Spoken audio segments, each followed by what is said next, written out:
Hello and welcome to KU Around the Horn. I'm your host, Mike Downing. Today our experts are Hector Ayala, Aaron Byerly, and Ryan Cox. Let's start with college sports. Should NCAA athletes be paid? Hector. I mean, why shouldn't they? Without them, we wouldn't have the video games, we wouldn't have the memorabilia, we wouldn't be able to pack the stadiums every year with money coming through from the games.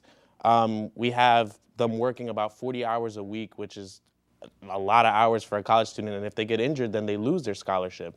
I mean, the NCAA makes billions of dollars a year, and I mean, an example would be the University of Alabama that took $143.3 million. That's more than any NHL hockey team and more than 25 out of the 30 NBA teams. So, I mean, why not? Aaron. I disagree with Hector. I don't believe that these college athletes should be paid. College athletes are already being compensated with scholarships, room and board, meal plans on campus. So in college sports, I don't feel as though it's a career. It is something that they're volunteering for, and therefore I don't believe that they should be paid. Very good. Ryan. I agree with Hector. Like he had said, they work 43.3 average hours on average per week. They should have rights to their likeness, such as jersey sales, video games and such, and you can give a college student an opportunity, not just a scholarship, but if you take a player out of a poor situation, instead of going one and done like in college basketball, give an opportunity and incentive to stay in school, get them an education, and give them a backbone instead of just going for the money and then ending up broke in a cycle towards the end of their career. Okay, moving on to question 2. Should professional athletes be obligated to engage with the media after games? Aaron. No, I don't believe that professional athletes should be obligated to engage with the media. There's a lot of practice time that goes into preparing for these games, and there's a lot of emotions that are involved after these games. And so I feel rushing into something, trying to get thoughts and the initial emotions of these players is very, very invasive on the players. Okay, Ryan. I think they should, but like I agree with Aaron, there's a very, very tough, after losing a game, you don't want to hear somebody that either badmouths their teammates, badmouths the opponent, someone like Cam Newton who had pouted after the Super Bowl, even though he was the league MVP. You would rather see somebody have time to go to the locker room, shower, gather their thoughts, maybe come back in an hour or so to give that sports clip or the highlight or whatever you want to run on SportsCenter. So they should have an obligation to the fans and to the media, but it should be at a later time. Hector. I'm kind of torn between two.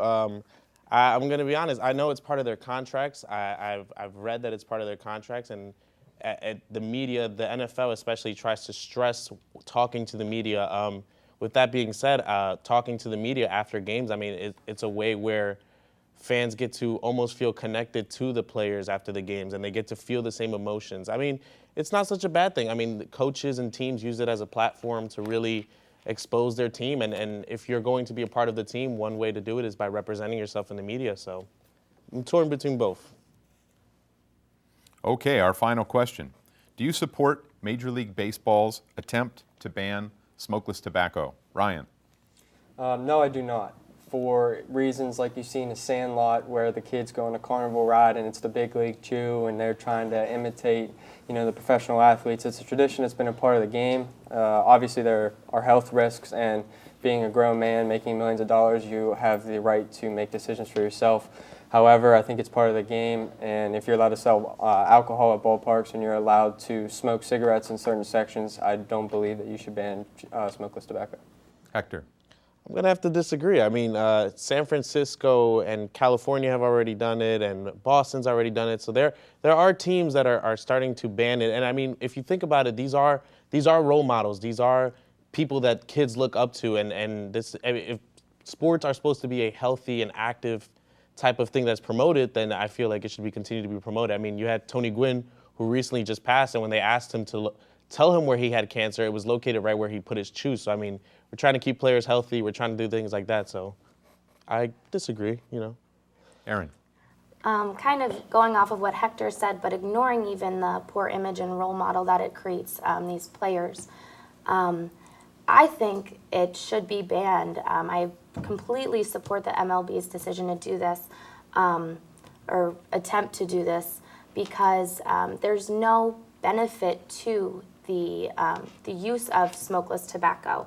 It has no connection in helping concentration within the games. It has no connection on overall performance. And I just really think the attempt to ban it would better benefit those players as well as the image that MLB baseball gives to young fans. Okay, that will do it for KU Around the Horn. Tune in next week when we discuss the NBA playoffs. Will the Golden State Warriors repeat as NBA champions?